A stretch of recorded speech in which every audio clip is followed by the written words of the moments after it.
Welcome to TeddiTalks, the podcast where we have open, revealing conversations about being female, being healthy, wealthy, and wise throughout generations. I'm your host, Teddy Jan Koval. And I'm your co-host, Nikki LaRochelle. In each episode, you will get to hear real stories that shaped us. We will be vulnerable and honest. It's girl talk, talking about things that few women talk about but want to know. You will learn, laugh, cry, and maybe even get angry. But Nikki and I have your back. We support you. Yes, we do. This is a place for support and enlightenment, and our mission is that you will find your own positive voice throughout our stories. Sit back, relax, join us on this incredible journey of growth, resilience, and empowerment. Hello, beautiful gems. I'm Teddy Jan, a social marketer, an artist, and a businesswoman. And I'm Nikki Lynn, registered nurse, an artist, and the founder CEO of R&N Wellness Lounge.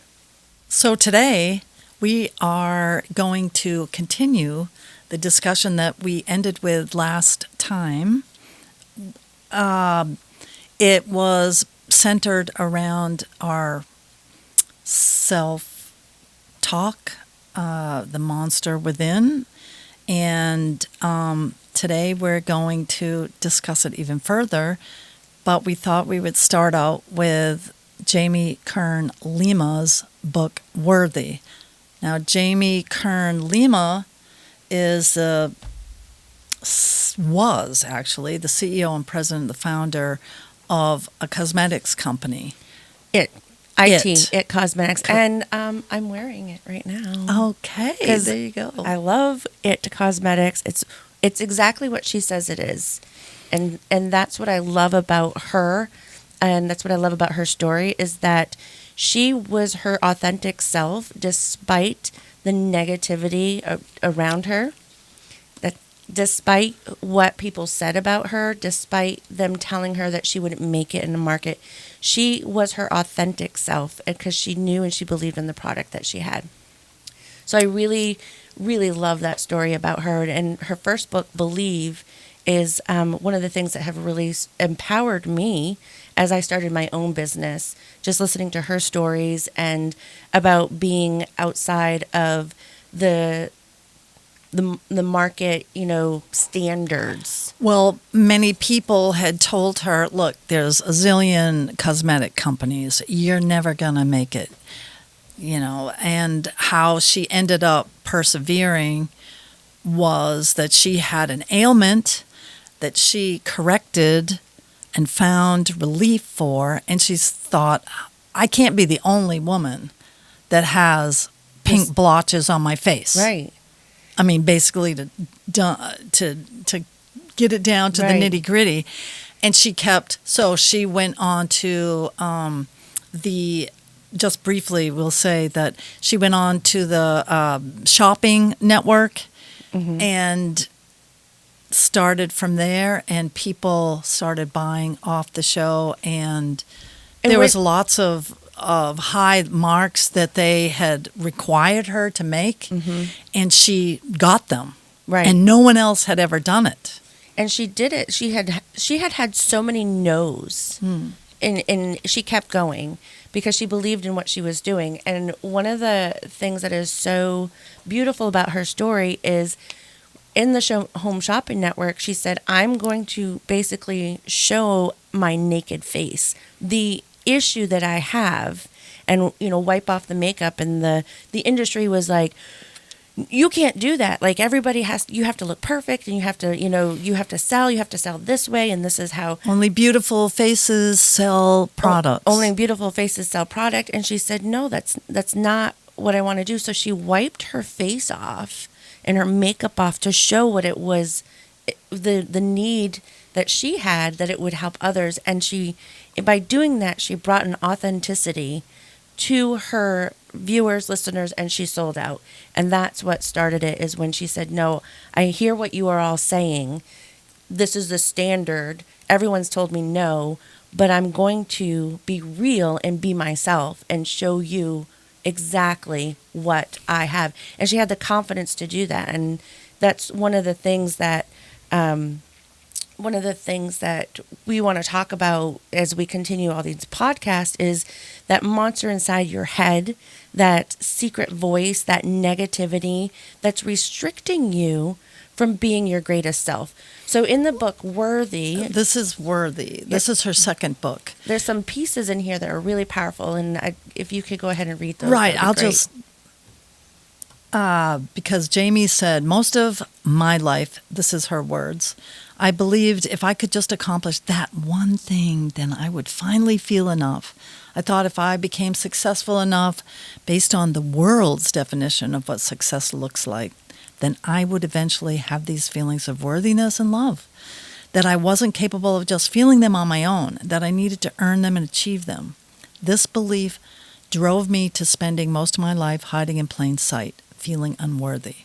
And then she goes on to say, which your self-worth is the foundation of your fulfillment. And that's what Nikki and I believe.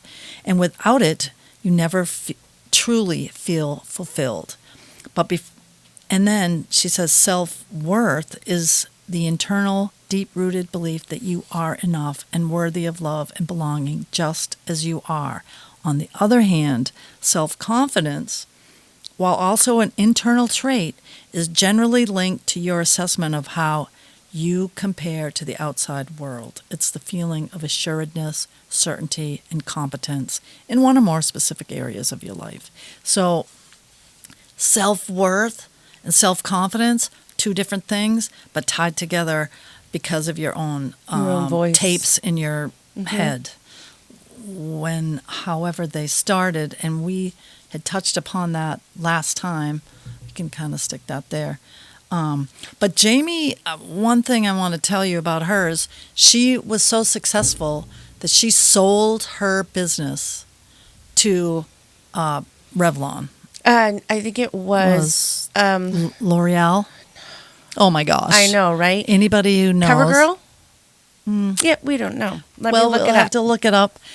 But so she is no longer the CEO or president. She managed it for 2 or 3 years. And she was the first woman CEO Correct. of that company. Correct. So she came from everyone telling her no and telling her that she can't do this thing that was outside of the industry and it wasn't the standard and she didn't look the part and she couldn't, so no, to becoming the first CEO of L'Oreal. L'Oreal. Yeah, L'Oreal. And L'Oreal. And she sold it for $1.2 billion. Yes. Billion. And they felt that they could not run it or be the face of it without her face, without her knowledge, without her honesty, without her truth behind the product. Yeah. And then she stepped back, and I think she was only the CEO president for L'Oreal. I believe it's 3 years. But so now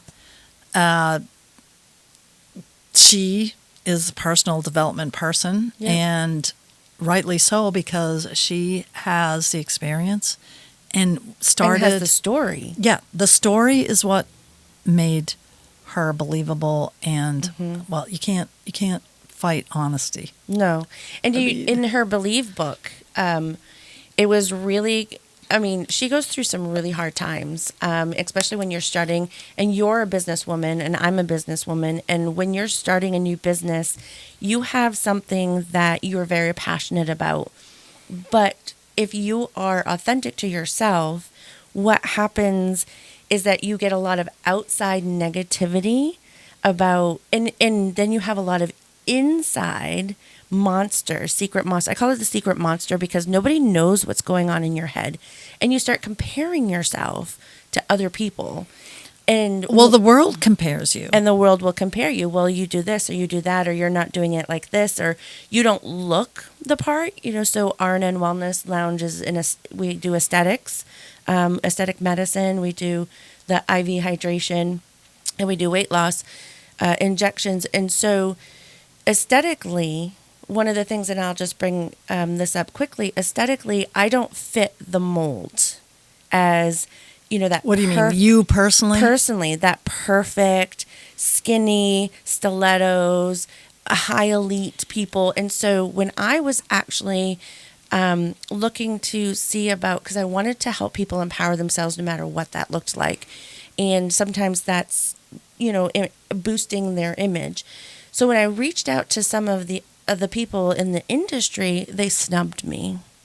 They poo-pooed me like, no. I was like, listen, I'll even help you build your business if you'll intern me. And they gave me the, like, you don't really fit. And that gave me, first of all, it hurt because I wasn't the standard. And second of all, it built a fire inside of me that said, I'm going to create a place where people believe that they're enough, no matter if they come in stilettos or they come in sneakers. Like, this place is going to be safe for them. Well, I think when you mention about not looking like a stereotypical, say, Hollywood model, Right. The thing is, who does? Okay? Right. When you look around, there are very, very few people, women, that actually are that way. And we, as a Society. population, Yeah. grew up with the magazines, Vogue magazine, Cosmopolitan, or whatever the photos of these, and lots of these women were photoshopped. Yeah. Their wrinkles were taken out, and it almost goes up to today's. You can still do. I can do it on my phone, and take wrinkles away. Oh, and, well, and all take, the filters and the take, Snapchats. Yeah, and take, I look fat in that bathing suit or whatever. I think I'll just erase this little section. You can do that. Yeah. And the point is that... And we feel like we have to. Right. Me. We feel like we have to in order to be able to post it and have the likes, the acceptance, the you're okay, because we've cut out all of your little roles. And so a lot of people aren't being their authentic self online because they don't, you put up a picture and you put it on, you've got a filter on, you've got the color right. I mean, photography is photography, right? There's a certain element to making it look good. But where I think that we've gone really kind of over the edge is that people feel their self-worth based on what they post online, and what they post online isn't their authentic self. So then when they're looking in the mirror online, they get all the likes, the comments, you look beautiful, you're amazing, you don't even have wrinkles, you look so young. In the mirror, that they're talking to themselves.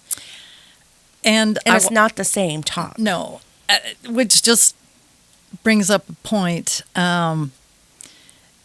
The Mirror has two faces. It's a movie that Barbara Streisand starred in, produced, directed.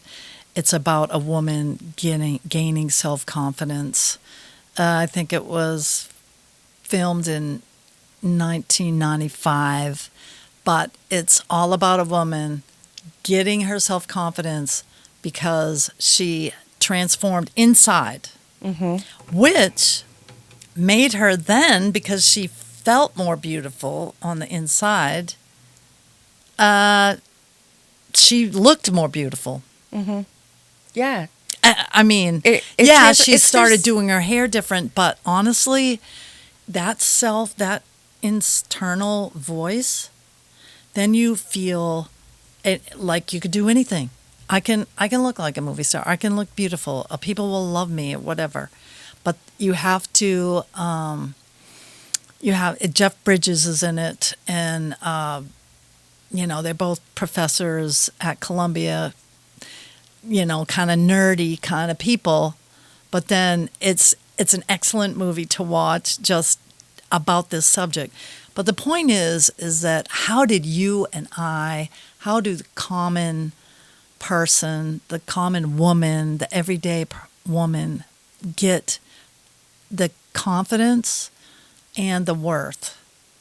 Because if you're looking at all these images, whether it's social media or printed media, how do you get that? And I think that it kind of all goes back to, I think back to being on a sports team for me, because sports was a big part of my life as growing up, because that was my dad's profession. And here's the thing, is I wanted to feel worth more. And I was 12 when I realized, whoa, wait a second. The boys play football. The girls are the cheerleaders. I did not realize that because being the oldest of 4 kids, my dad, I was like a playmate in a way.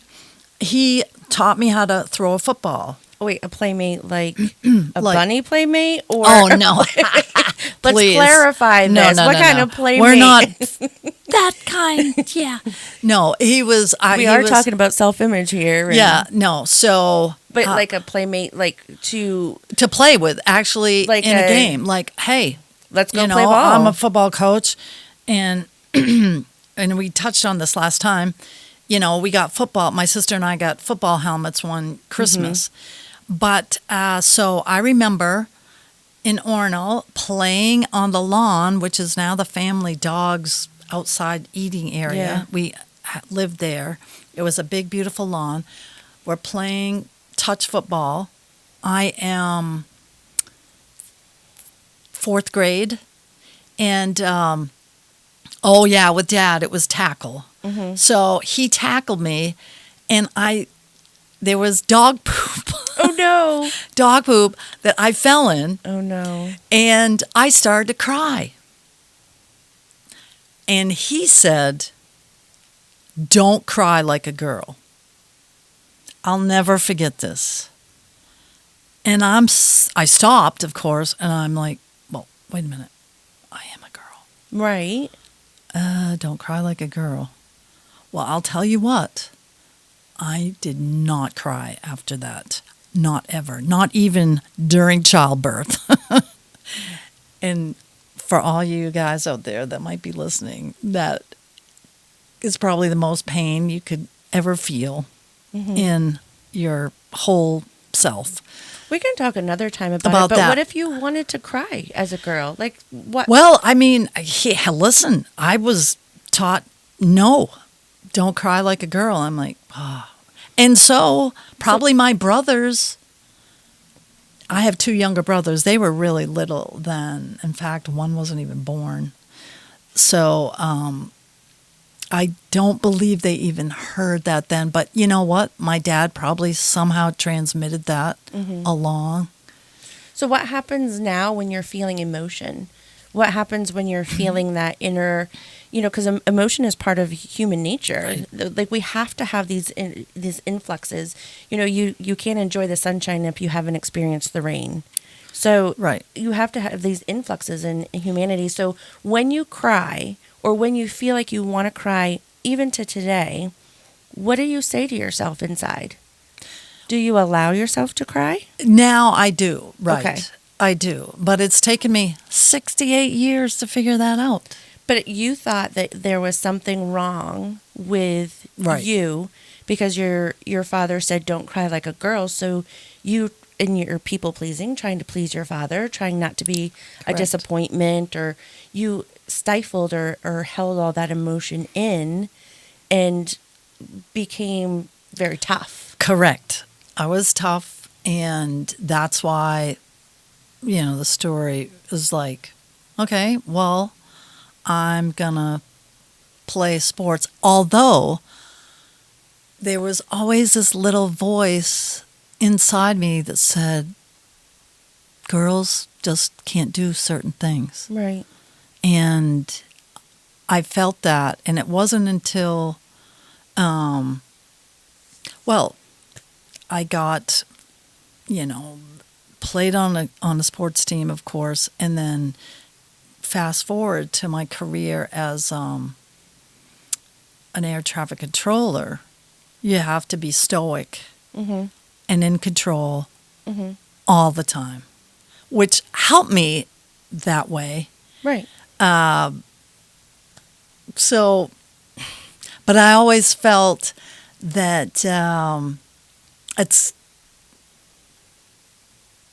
maybe that the compassion that women, and this might be a sexist comment, but I do feel that women are more compassionate than men. They're nurturing. I mean, we're Nurturing, the mothers. We correct. We have the chemistry. Men cannot give birth. We have the chemistry and the science that have these emotional connections, because what women are designed to do is to bring forth life and to nurture and to basically survive their children and take care of them and survive. So you have to have those qualities in nurturing and caring and Totally. compassion, because that's basically, the design of being, motherhood and women. So it's the chemistry is different, and it's funny. It's not funny, but I wanted to bring up this NPR.org little snippet. Because talking about self-talk and talking about the differences about what you feel inside, and, you being told you can't cry, don't cry, you have to be tough. One of the things about self-talk, negative, positive, whatever it is there's a chemical change in your body. Scientifically, there's a chemical change in your body. So you've heard like smile until you're happy or fake it till you make it. That is not just putting on a mask. There's a real chemical connection of when you smile in the mirror, even if you don't feel like it, your brain connects that emotion to, in that physical, what you're seeing, to a happy emotion.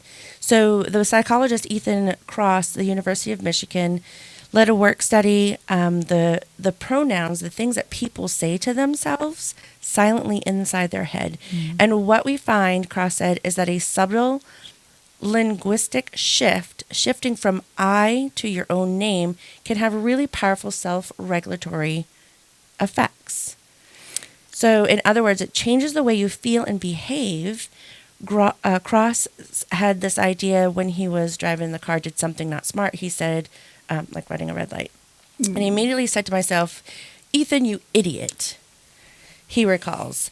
But because he's a psychologist, Ethan, you idiot, turned into, that's interesting. Why did I talk to myself in the third person using my own name? And then as soon as he noticed other people doing the same, which I've done this. I've been yes. Nicole, you're a dummy. Nicole, why did you do that? Nicole, and I've never talked to myself in a positive. When I use my name, it's always in a negative. And here is something that I learned from Mel Robbins. She has a podcast as well. She wrote 5-Minute Rule. But she said, and I started to do this, and I'm urging you all to do this, every morning, at least, because, you go into the bathroom, you do your toilette in the morning, whatever. Toilette.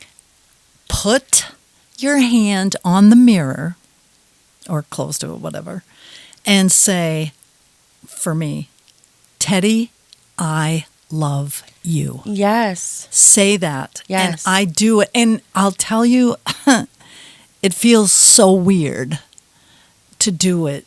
Or, I mean, if like I've gone on vacation a couple days, I might have forgotten to do it. But home, I always remember to do it. And it sounds odd, kind of, to do it after you haven't done it. But once you get into the habit, it's just like, wow, Mm-hmm. that is something that I never really did. Not ever. Right. Is loved yourself. And said my own name, looking Yeah. myself in the mirror, eyes. in your own eyes, Yeah. and say it. So he says that people who use their own names, on the other hand, were more likely to give themselves support and advice, saying things like, Ethan, you can do this. You've given a ton of speeches before. These people sounded more rational and less emotional, perhaps because they were able to get some distance from themselves. So we give, like, if you did something, Teddy, I would say to you, Teddy, that's okay. Don't worry about it. Like, things happen. Things, this is the universe. And Right. and this is, you fell. That's gravity, like Newton's law. Like this is how it happens. Right, it's science. This is science. Teddy, you're okay. But if I did it, my voice would say, why did I do that? Yeah, I'm an idiot. I'm an idiot. I wonder how many people saw me. Like, they probably think that I'm really dumb, or, that I have 2 left feet. How are they going to trust me if I can't even walk in a straight line? But when you can so I would not give myself the grace I would give another person. And so that's interesting. In this study, they're saying that when you use your own name, you basically have disconnected the inner negative self by basically using your like someone else is talking someone to you. else is talking to you. And that's one of the things that we really want to keep working on through these podcasts, and through, it's like, how do you give yourself the love that you need that you would give someone else? And that's one of the first thing is the mirror talk, the saying, Nicole, I love you. Nicole, it's okay. Nicole, yeah, maybe you do look like an idiot, but you're doing the best you can. And basically putting a stop on that receptor that says, Right. I am terrible. I'm not enough. I'm not this. I'm not that. I've Right. done this wrong. And so I really feel like once you can, and I'm still working on this. I mean, you've got to start the day doing that. It's telling yourself that you love yourself. Mm-hmm. You're going to have to say, Nicole, I love you. Mm-hmm. And maybe do it a couple times a day so that you really believe it. Right. Because let's face it, we've gone years and years and years. Not doing that. Correct. And searching for the validation outside of ourselves. So when something happens or there's a negative outcome for something, you internalize it, but you were looking so much for that other person or situation to, like, just like what the book said, she was looking so much for that, to work harder. Maybe if I'm harder, work harder. But Maybe the I'm world will smarter. love you. People will accept me and I will be enough. But what really needs to happen is it starts inside, and changing that secret monster to an inward love. So By telling yourself that I you love you. Yeah. So I love you, Teddy. I love you, Nikki. And we you. love our listeners so much because, it is, you still need to hear that, even though we're working on ourselves. Until we are in a spot where we can love ourselves, Teddy and I are here to love you. That's So true. we'll pick this up next week, and we'll keep working on this series of that monster, silent monster inside. Thank you all for tuning in. We deeply appreciate you. Thank you. Thank you, beautiful gems, for listening today and watching. We'll continue in next week's episode 4, and we'll be continuing the talk, the secret monster inside of you. Please follow us on YouTube, TeddiTalks. Don't forget to subscribe. You can also find Teddy Jan at msha.ke/Teddy.Jan. Those are 2 N's, Jann. And if you want to follow my journey with the Wellness Lounge, you can do so at rnwellnesslounge.com, and of course all of our social media channels. So as a disclaimer, as always, we want you to know that all episodes and personal stories are our beliefs, our opinions, and they're not to be substituted for advice from a professional provider. Stories and names sometimes might be changed to protect the other side. And remember, It's okay to take care of yourself and celebrate you no matter what age. This is true, and we are very grateful and appreciative of Selfie Space located in Brewer, Maine. Check them out.